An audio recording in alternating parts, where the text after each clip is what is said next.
Thank you very much.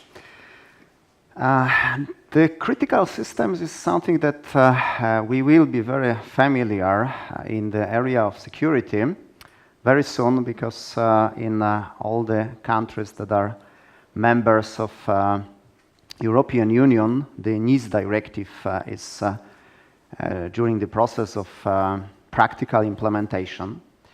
So it is something that very soon will be in the minds of all people responsible for security, especially in the sectors covered by a new cybersecurity law. During my short presentation, I will concentrate only on the small area of these responsibilities, that is vulnerability management. Oops.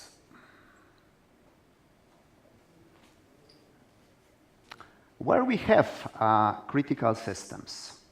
Critical systems generally are in all the areas that our IT systems and the connected systems like SCADA, industrial control systems, are operating. When we look at this slide, you will see the connected networks of typical telecommunication infrastructure. You can see the internet, you can see some enterprise internal network. And in reality, there are many other areas where the critical systems are located, for example, industrial control systems. What you see here, it is typical infrastructure. When you look at the energy company, the water pumping company, or any other this kind of critical infrastructure company, the systems are interconnected. So when we are talking about security, particularly about vulnerability management, we should have in mind that all these elements are connected, that critical systems in any infrastructure is somehow connected to enterprise network, and in most cases, for example, through VPN for the maintenance reasons, is also connected from internet. So business critical systems. It's the systems, for example, in banks that are responsible for the customer transactions. Any technical problem, vulnerability that is used by cyber criminals could mean the breach, and the breach means huge financial losses. Mission critical systems and life critical systems. Mission critical system is something that controls, for example, the power supply. Life critical system, it is the IT system that is used in hospital, that takes care about the patients, that keeps the equipment required for the healthcare. So these systems has something common, and this common thing is the security priority. For critical systems, the availability is the security priority. Not confidentiality, not integration of data, of processes, but availability. Any disturbance of critical system means huge losses, financial losses, the problems in critical infrastructure, for example, lack of electricity. With the problems with critical systems, our neighbor country, Ukraine, they experienced such problems. Probably you remember December 2015, three companies responsible for energy distribution were attacked in the same moment, and the energy was switched off in more than 200,000 customers.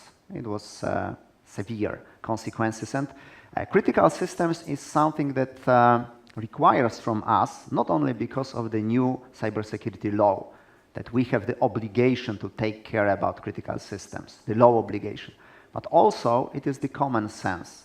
We should take care about them because the security breach consequences, the business damage could be huge. So how we can do it in a proper way? If you are generally interested about critical system security, not only vulnerability management, in internet you can find the article about this It's available in this URL, Dilemmas of a Security Architect Related to Critical Systems. Now I will concentrate only on the vulnerability management. On this slide, you will see the summary. It's based on my, let's say, team, because in Click I am also responsible for management of our pen testing team, generally speaking, the security auditing team. You can see here the summary of different methods that we could use to improve the security of critical systems in the area of vulnerability management, or in the scope of vulnerability management. First of all, we should have in mind that pen testing and invasive testing, vulnerability assessment with some exploit simulation is very risky for this kind of environments. Generally speaking, we should avoid it or use it in a very controlled and manageable way. So we have 7 options, 7 methods.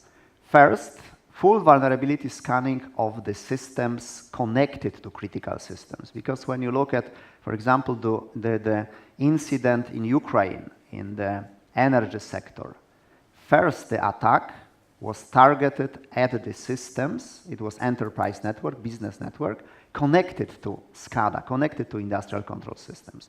So these kind of systems connecting to critical systems, we could scan using any available tools. So you can conduct full penetration testing to be sure that the systems connecting to critical systems are working properly. Vulnerability assessment scans in test environment. If only we have the critical systems available in testing environment, for sure we can and even we should conduct full vulnerability scanning. We should also be aware about the functionality of available vulnerability assessment tools. This functionality is called authenticated scans.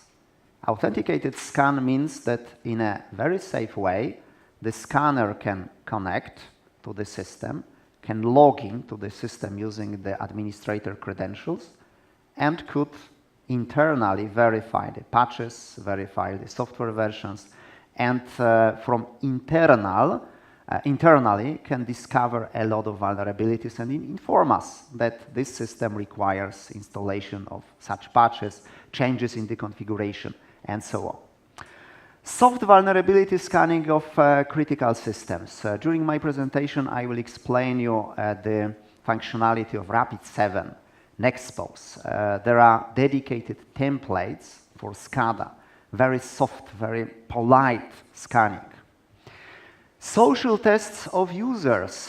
When we are talking about vulnerability management, we should have in mind that the weakest point of the security is humans, us.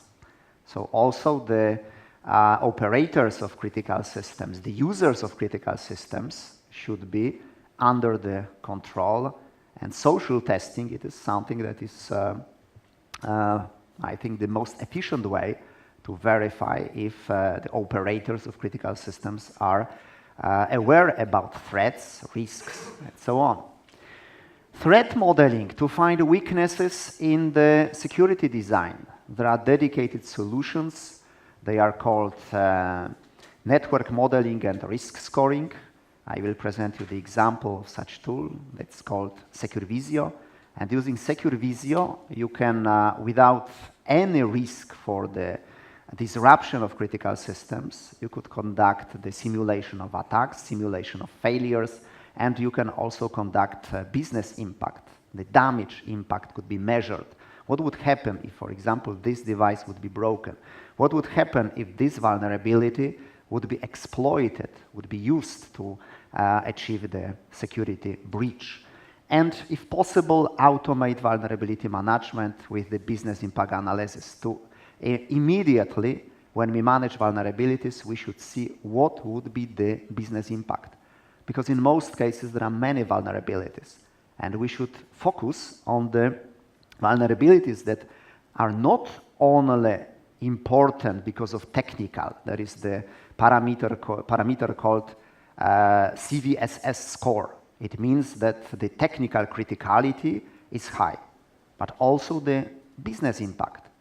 What would happen if this vulnerability, this particular vulnerability would be used by cyber criminals? If it will be the disruption of particular business process, or it will mean the personal data breach and the GDPR consequences. So business impact is something very important in vulnerability management. So let's look at the details. First thing that we should do in vulnerability management is look at entire picture. Critical systems are connected to other systems. There are network connectivity from internet, in most cases through VPN, for some maintenance reasons. Critical systems are connected to other systems, and from that systems, they are connected, the attack could be initiated. So we should look at entire picture of risk. First principle is reduce the attack surface. Reduce the attack surface means access control, for example, firewalls, dedicated security zones, isolation of critical systems, and also finding the vulnerabilities and mitigate these vulnerabilities. When we mitigate the vulnerability, the attack surface is smaller, so the cyber criminals have less possibility to attack our systems.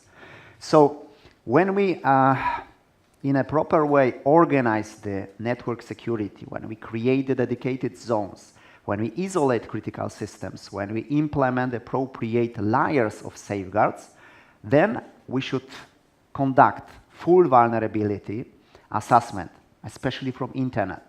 From internet, we should use as many tools with the evasive technologies involved, full simulation of attacks, because cyber criminals will not be polite. So from internet, we should even, I would use word, attack our systems, to be really the red team, the bad team, to conduct as many tools as available. Because, as I said, cyber criminals would not be polite. But from internal, when we have, for example, the SCADA systems or the business critical systems in the bank, we should be polite, because we could disturb the important business processes, and the consequences of vulnerability assessment could be also severe. So we should do it in a wise way, appropriate way. And also the dedicated tools, the tools that are reliable, is the good recommendation for us. Especially for this kind of polite tests. Rapid7 Nexpose has dedicated templates. One template is full audit. It is polite scanning. The name full does not mean that it is dangerous. It is general scanning for entire infrastructure and strictly for industrial control systems and also for other sensitive systems. We could use the SCADA audit template. It is very soft, very slow scanning that should not disrupt the critical systems. Authenticated scanning. When I said that the scanner requires the credentials of administrators, probably in your mind some thought was initiated. Wow. Credentials of administrator should be put somewhere. You can do it in a safe way. You can utilize privilege management system, for example, CyberArk, and in CyberArk you can keep all the credentials of administrators, of privileged users, and in a very secure way you can integrate it with Scanner, and Scanner asks CyberArk for the approval. Based on the security policy in CyberArk, the approval is allowed, is done or not. And the CyberArk authenticates in the critical system in a secure way. No passwords are provided outside, even to the scanner, and after the approval, the scanner connects to the critical system, and from internal area is able to conduct vulnerability assessment, looking for patches, for software versions, configuration errors, and so on. Metasploit. It is a second very important tool available in Rapid7. This tool is very, very popular among pen testers because there is also community version, and this version could be freely used by pen testers in the world. It is the, generally speaking, hacker in a box, or metaphorically speaking, hacker in a box. Hacker in a box means that Metasploit is able to conduct penetration testing, not only the vulnerability assessment. So Metasploit sends real exploits, and using the exploits can show us if, for example, the patch that was installed in the system removed the vulnerability or not. So it is the service that, in a very convenient way, very easy way, provide us the possibility to verify if the hotfixes are really working. And also in Metasploit, we have the ability to conduct controlled phishing campaign. Phishing campaign for the users of critical systems, for administrators, for anyone in the organization, to verify the security awareness level. It's done in a convenient and safe way. So automated vulnerability validation. It's done in almost automated way. There is Rapid7 Nexpose that discovers the vulnerabilities. Then the report is provided to Metasploit, and Metasploit will tell us if the vulnerability really can be utilized by cyber criminals to conduct security breach.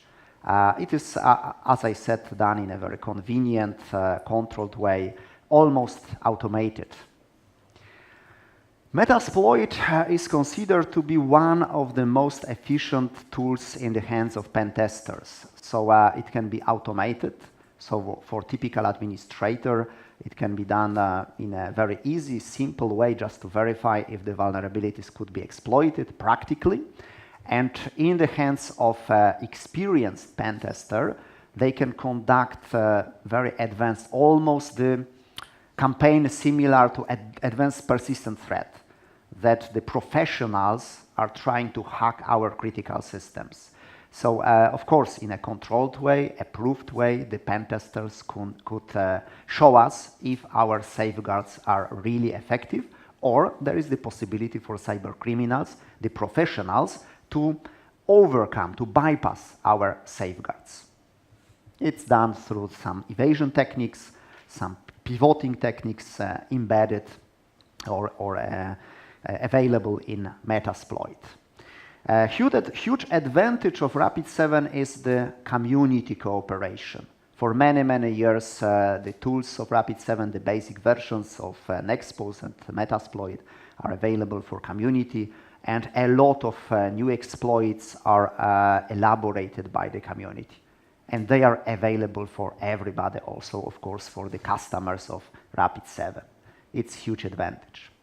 In critical systems, we have web applications. The best way to remove to remove vulnerabilities or to reduce the risk of breach in web application is to conduct scanning and change the code, the code where the vulnerabilities are available. In a practical approach, there are some procedures called input validation procedures.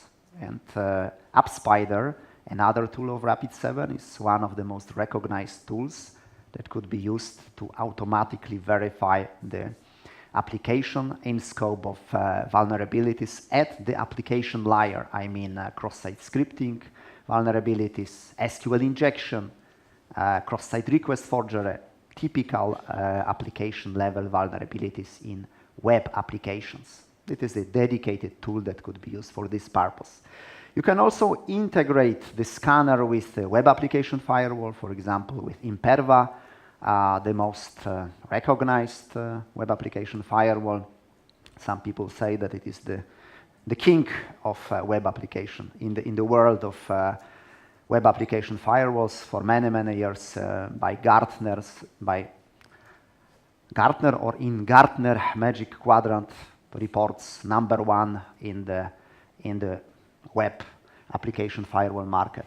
In almost automated way, you could integrate AppSpider with Imperva web application firewall, just scan the web application, find the vulnerabilities. Of course, the vulnerabilities report should be sent to developers, but meantime, could be sent to the web application firewall, and Imperva can immediately deploy the virtual patches that do not allow cybercriminals to use or utilize vulnerabilities. Threat intelligence, it is something that is necessary because cybercriminals are changing techniques, cybercriminals are using new techniques, they are improving their weapon, and threat intelligence, it is the general knowledge that should be used by tools and by people to improve, in this case, vulnerability management. So during the prioritization of discovered vulnerabilities, we have the information if cybercriminals at the moment for some campaigns, they are using these exploits, or the exploit at the moment is not used in the wild.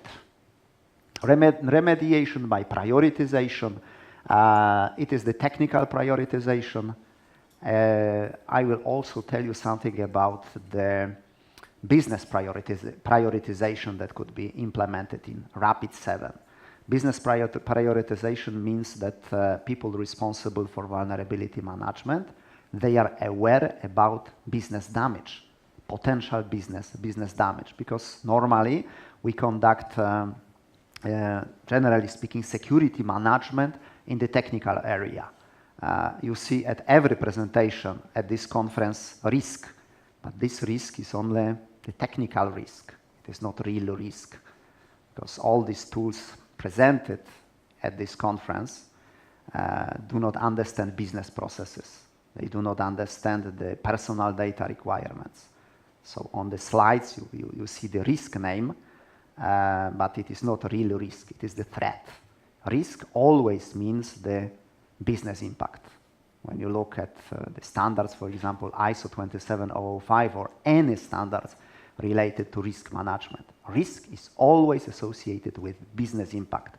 And technical tools generally do not conduct any business analysis, any business impact.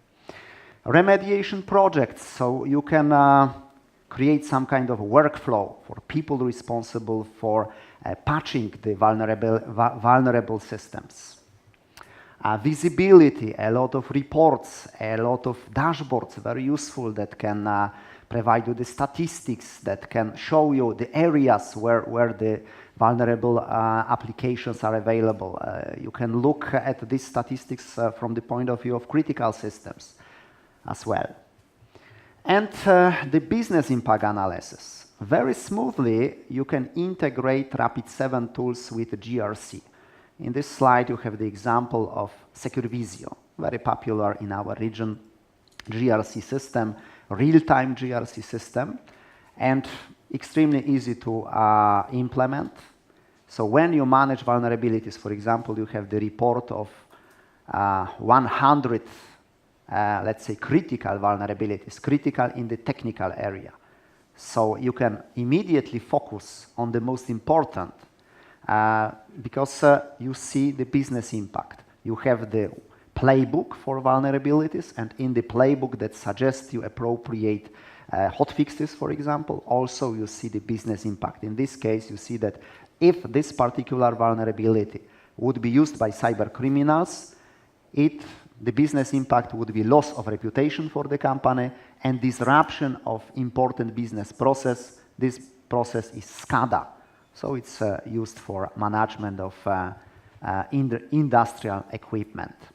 You could see the other business impact. If, for example, the business critical system like banking system could be disrupted. In this case, immediately you are informed that the This vulnerability, when utilized by cybercriminals, could mean the huge financial losses for the company. And in this playbook, you can also conduct threat modeling. There is the network map that shows you how your critical systems are connected to other areas. During the threat modeling, the safeguards are analyzed if they are efficient against the discovered vulnerabilities, and you can see the potential vector attack or the attack path. And the last thing that you can do is the simulation of failures. So on the network map, you can look at any element of the network, deactivate or simulate the deactivation of any device, and you will see not working business processes. For example, if I have the firewall or I have any element of the network, if this element would be attacked, if this element would be blocked, we could see immediately the business impact for the organization. What would happen if this element would be blocked? Okay, and some key performance indicators, key risk indicators informing us about the business impact, the potential losses, and so on. That helps us to focus on the most important things, but not only in technical area, but also in the business area that is the most important for the organizations. In summary, for critical systems, we should not avoid vulnerability management. We should conduct vulnerability management using appropriate methods, using appropriate tools. We should have in mind the potential business impact, and we should also, if only possible, utilize the new innovative tools like GRC that automatically provide us the information about the suggested actions. It's called Vulnerability Management Playbook, and also immediately informs us about the business impact, potential business damage. What would happen if this vulnerability, if, for example, new vulnerability exists in the system and this system processes the personal data? What would happen for this system? This would mean the GDPR requirements and other problems for the business of organization. Thank you very much for your attention.